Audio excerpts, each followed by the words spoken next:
Bonjour tout le monde. Alors la taxe YouTube, là donc ça c'est un petit numéro vite fait, si je peux dire hors série, hein, c'est pas un précis, c'est pas un légal, c'est pas un réglementaire, c'est un petit point, hein, parce que j'ai vu ça hier. Apparemment ça fait plusieurs jours que ça tourne, mais j'ai vu ça hier.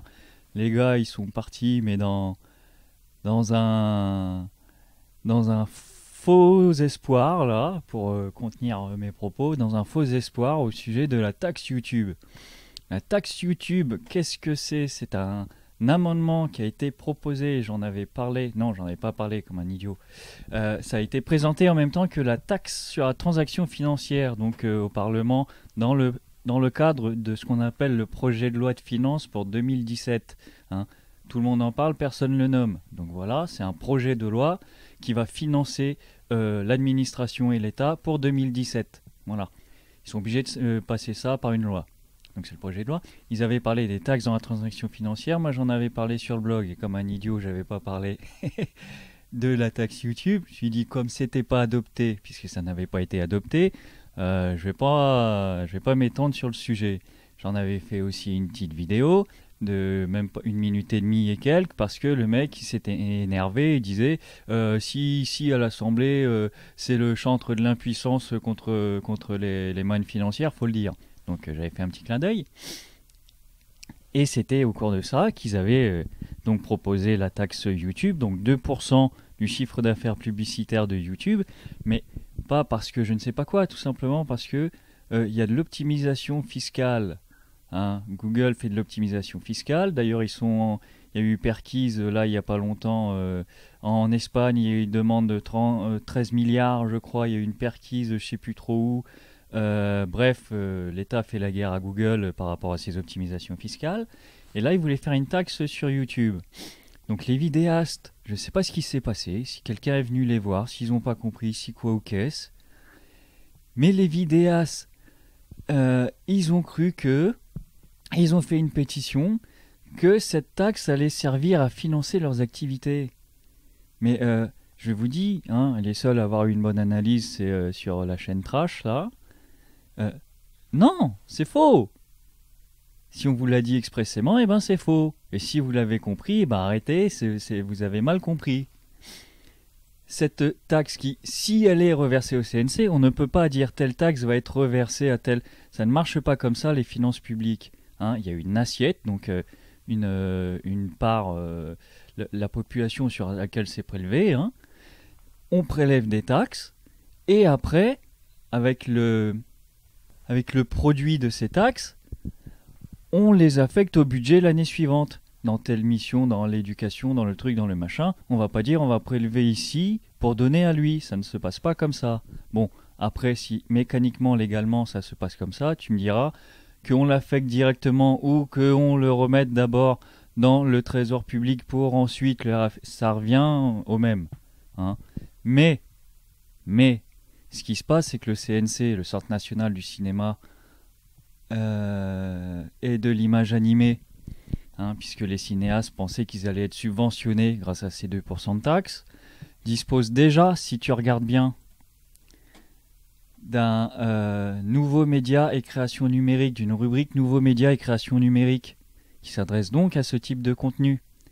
Est-ce que il le touche? J'aimerais bien avoir la réponse. Ce depuis 2007, ça existe. Et donc à la rubrique fonds d'aide au projet pour les nouveaux médias, on peut lire depuis 2007. Les fonds nouveaux médias est une aide sélective qui accompagne les œuvres audiovisuelles innovantes, intégrantes, spécifiques, nouveaux écrans, blablabla, considérant les nouveaux usages, ouvre un nouvel espace créatif, etc., etc. Ils participent tant à la découverte de nouveaux talents qu'à la mutation numérique des secteurs du cinéma et de l'audiovisuel. Donc le dispositif d'aide du CNC pour ce type de nouveaux médias existe déjà.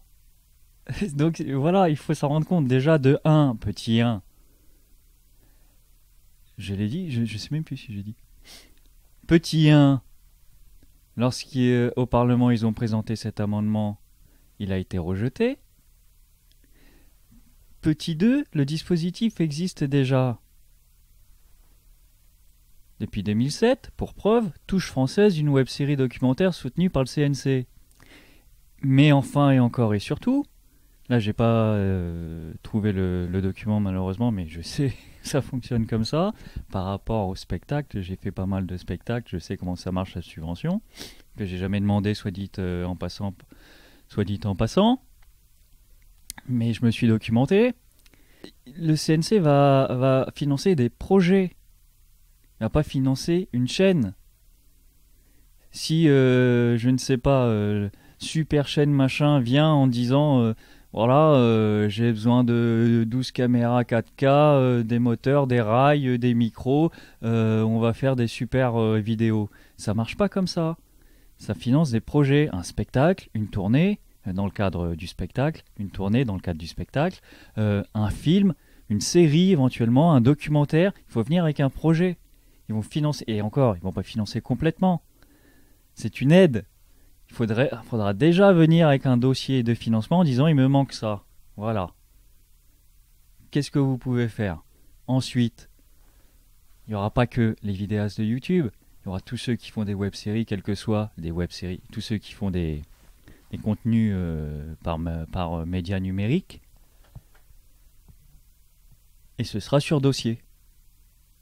Et ce ne sera pas pour tout le monde.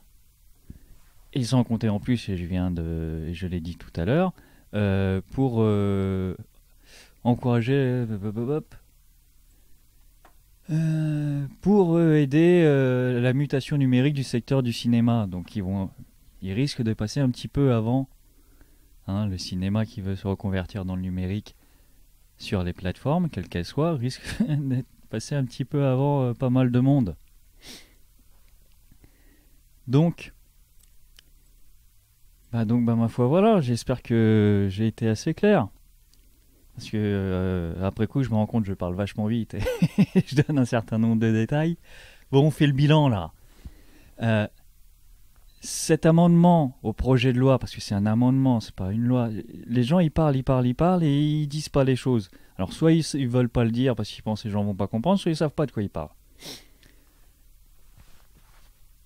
Cet amendement qui a été déposé sur le projet de loi pour le financement de la France pour 2017 a été rejeté d'une part. Deuxièmement, elle revient, a priori, il semblerait qu'elle soit présentée sur ce qu'on appelle la loi de finances rectificative. C'est-à-dire qu'on fait un bilan finalement de ce qui avait été prévu et on recadre le budget sur cette loi de finances rectificative. À mon avis, elle va être rejetée aussi. J'essaye de trouver le truc là, parce que selon moi, mes souvenirs de droit de finances publiques datent un peu, il faudrait que je m'y remette. C'est un cavalier législatif, ça n'a rien à faire là-dedans. Donc ce sera double raison de le rejeter. La première fois parce qu'ils n'ont pas voulu, je ne sais pas pourquoi, et la deuxième fois parce que ça n'est pas sa place. Et enfin, le financement des œuvres dématérialisées sur les plateformes existe déjà depuis 2007. Il faut les demander, c'est sur dossier, ça finance des projets, ça n'aide pas au fonctionnement. Les seules subventions qui aident au fonctionnement, c'est pour les associations reconnues d'utilité publique. J'allais dire SOS Racisme, mais j'en sais rien en fait. Les Restos du Cœur. Quoique, je sais même pas s'ils ont des subventions. Les associations qui sont reconnues d'utilité publique, eux, reçoivent des aides au fonctionnement. Ils ont un budget annuel, une subvention annuelle allouée de tant de centaines de milliers d'euros pour pouvoir fonctionner. Mais là, le CNC, il ne va pas financer le fonctionnement. Il va financer quelques projets, il va aider au financement. Il ne va même pas financer la totalité. Donc voilà les gars, redescendez. D'une part, la taxe, elle ne va pas être adoptée. Je ne sais pas pourquoi. La première fois, ils n'ont pas voulu. Un gouvernement socialiste, entre parenthèses. La deuxième fois, selon moi, c'est un cavalier législatif, ça ne passera pas non plus. Et enfin, le dispositif existe déjà. Et si vous avez besoin de matériel, il y a d'autres financements qui existent, de subventions publiques. Si vous voulez les adresses, vous me demandez, je les connais.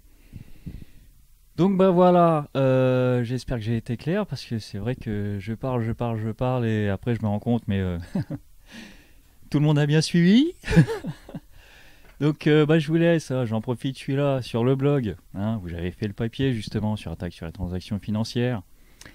Et les deux chaînes, donc celle où je développe les discussions au Parlement, donc citoyens de la loi, et celle-ci où on parle de la loi positive, hein, tant dans les lois que les règlements. Et puis voilà, donc désolé, mais c'est une fausse joie les gars, redescendez. Un, ça ne se fera pas. Deux, ça existe déjà. Et trois, effectivement, comme le disait l'équipe des trashers, il y a de fortes chances, il y a fort à parier que si jamais ils sont taxés comme ça YouTube, ils vont réduire le financement des créateurs hein, pour récupérer, faire la balance, c'est normal. Bon, ben voilà, à la prochaine, bonne journée.